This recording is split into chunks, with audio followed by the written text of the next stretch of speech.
नमस्कार, स्वागत है आपका वॉइस ऑफ ट्रांसपोर्ट में। मैं ब्रजेश शुजा एक बार फिर हाजिर हूं आपके सामने ट्रांसपोर्ट के किसी नए मुद्दे पर बातचीत में। आज हम बात करेंगे एक बार फिर टैक्सी यूनिट्स में उबर की। उबर वो सेगमेंट है, वो एग्रीगेटर कंपनी जिसने भारत में जो चालक हैं उनकी नींद उड़ा रखी है। और आप खाली उबर नहीं, इसको आप ओला के साथ भी अटैच कर सकते हैं, क्योंकि जितनी भी ऐप एग्रीगेटर कंपनीज हैं उन्होंने चालकों की नींद हराम कर रखी है। चालक लगातार प्रोटेस्ट धरने प्रदर्शन करते रहते हैं, लेकिन उसके बाद भी चालकों को बड़ी राहत नहीं मिल रही। लेकिन हम आपको बता दें कि आज का जो लाइव हम लेकर आए हैं वो एक बार फिर आपको बता दें कि जो उबर है, उबर ने अभी एक दूसरी कंपनी के साथ जो टाइप किया, या आप यूँ कह सकते हैं कि उसको खरीद लिया है, उससे उबर की ताकत बहुत ज़्यादा और बढ़ गई है।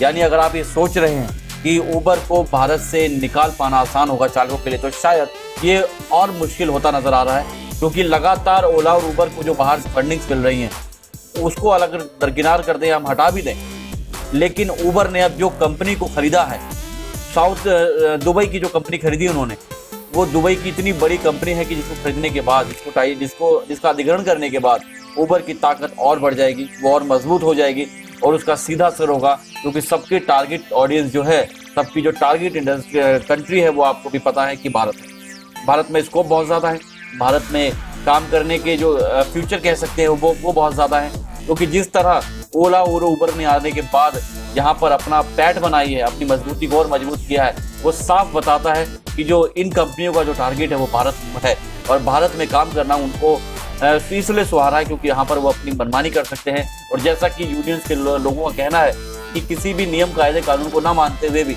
वो यहाँ पर बहुत आसानी से अपने काम करते जा रहे हैं।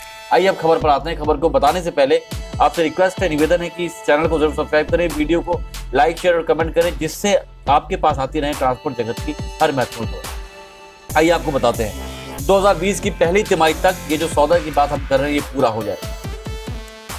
क्या क्या मुख्य बातें हैं?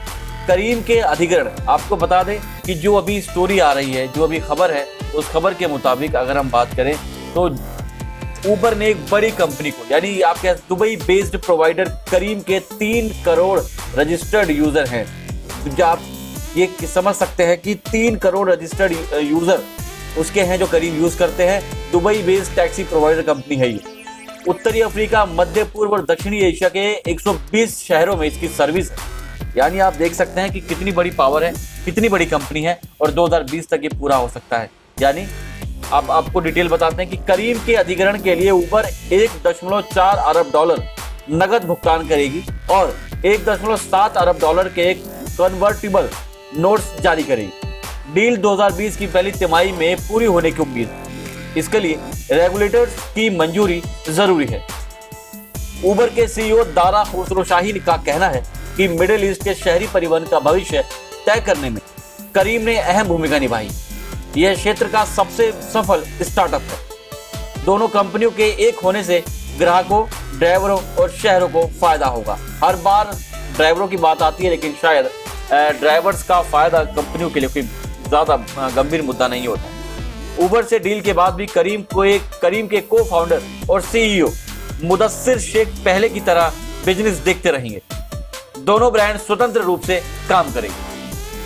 डील से उबर को फायदा क्या होगा, आपको ये बताते हैं। उबर की मिडिल ईस्ट में पकड़ मजबूत होगी। उबर के बड़े निवेशकों में शामिल सऊदी अरब के सॉवरेज वेल्थ फंड का बेस भी मिडिल ईस्ट की है। 2016 में उसने उबर में 3.5 अरब डॉलर का निवेश किया था। ये आप देख सकते हैं कि क्या फायदा होगा। एक बार दोबारा ध्यान दें कि उबर के मिडिल ईस्ट में पकड़ मजबूत होगी। उबर के बड़े निवेशकों में शामिल सऊदी अरब के सॉवरेज वेल्थ फंड का बेस भी मिडिल ईस्ट ही है। 2016 में उसने उबर में 3.5 अरब डॉलर का निवेश किया था। आईपीओ से पहले उबर खुद को मजबूत कर रही है। इस साल आईपीओ लाने की तैयारी कर रही है। इसकी वैल्यू 120 अरब डॉलर होने का अनुमान लगाया जा रहा है। माना जा रहा है कि यह किसी टेक्नोलॉजी कंपनी का अब तक का सबसे बड़ा आईपीओ होगा। आईपीओ से पहले उबर घाटे वाले बिजनेस बेचकर और नए अधिग्रहण कर अपनी साख बढ़ाना चाहती है। पिछले साल इसे 1.8 अरब डॉलर का घाटा हुआ। इसका पिछला बड़ा सौदा अमेरिका की बाइक शेयरिंग फर्म जंप को खरीदने का था।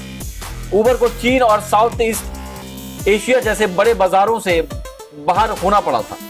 उबर की सेवाएं वहां के स्थानीय कैब सर्विस प्रोवाइडर के मुकाबले बेहद महंगी थी, इसलिए उबर उनका मुकाबला नहीं कर पाई। उबर ने 2016 में चीन का बिजनेस वहां की लोकल फर्म दीदी चूजिंग को बेच दिया था। साउथ ईस्ट एशिया का कारोबार पिछले साल सिंगापुर की कंपनी ग्रैब को बेच दिया गया। कुल मिलाकर उबर जो चालक हैं वो बेशक ओला उबर को या उबर को कोसते रहे या बोलते रहे कि उनके बारे में कुछ गंभीरता नहीं दिखा रहे चालकों के बारे में, लेकिन ये अपनी हर डील में चालकों का नाम लेते हैं। वो बात और है कि उनके बारे में सोचते नहीं। उबर का निश्चित रूप से ये करीम के साथ जो खरीदा है, करीम को जो अधिग्रहण किया उससे मजबूती आएगी, और अगर ये इंटरनेशनल लेवल पर मजबूत होंगे तो सबको पता है कि इनकी टारगेट कंट्री या टारगेट ऑडियंस क्या है भारत में, यानी भारत में और इनका विस्तार बढ़ेगा। तो कहीं ना कहीं अब यूनियंस को और चालकों को कुछ और रास्ते अख्तियार करने पड़ेंगे, जिससे खत्म करने के बदले अगर आप उनके साथ में हैं तो उनसे अपनी मांगे कैसे मनवाई जाए, कैसे पूरी करी जाए, इस बात पर विचार करना होगा। हम फिर हाजिर होंगे किसी नए मुद्दे पर, जब तक के लिए बहुत बहुत शुक्रिया, धन्यवाद, नमस्कार।